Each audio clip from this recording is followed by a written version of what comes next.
दोस्तों आप सीपीसीटी या फिर कोई भी एग्ज़ाम अगर आप टाइपिंग टेस्ट देने जा रहे हैं तो आप उसका कई बार मॉक टेस्ट कर लिया करिए, लाइक डेली।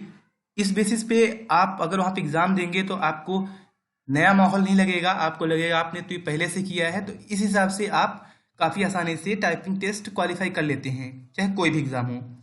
गाइस, टाइपिंग के दो तरीके होते हैं, एक रिस्ट्रिक्टेड रहता है, एक नॉन रिस्ट्रिक्टेड। रिस्ट्रिक्टेड में आप बैक स्पेस नहीं वहाँ यूज नहीं कर पाते, और नॉन रिस्ट्रिक्टेड में आप कर पाते हैं।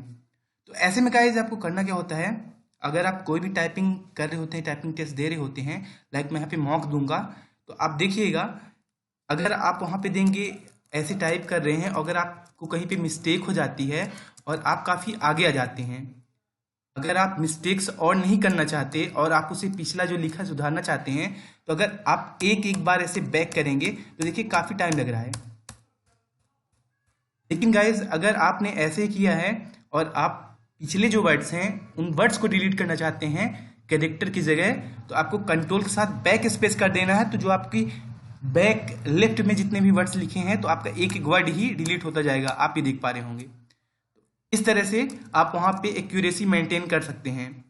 इसी तरह से गाइज अगर आप हिंदी टाइपिंग कर रहे हैं या फिर इंग्लिश ही कर रहे हैं और कोई बहुत बड़ा, अगर मान लीजिए कोई वर्ड है लाइक म्यूचुअल लिखा है और आपको ये नहीं लिखते आ रहा है, मान लीजिए इससे भी बड़ा है, तो आपको केवल एक कोई कैरेक्टर प्रेस करके स्पेस कर देना है। इससे आपका भले वो गलत हो जाएगा लेकिन आपकी टाइमिंग जो कंज्यूमिंग रहेगी वो काफ़ी कम हो जाएगा, तो बाद में आपको बेनिफिट देता है।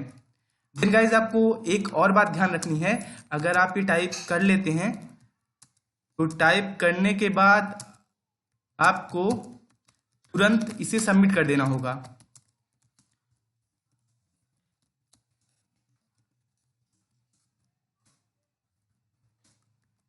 जैसे आपने ये टाइप किया तो अब आपको वेट ज़्यादा नहीं करना है, आपको सबमिट कर देना है।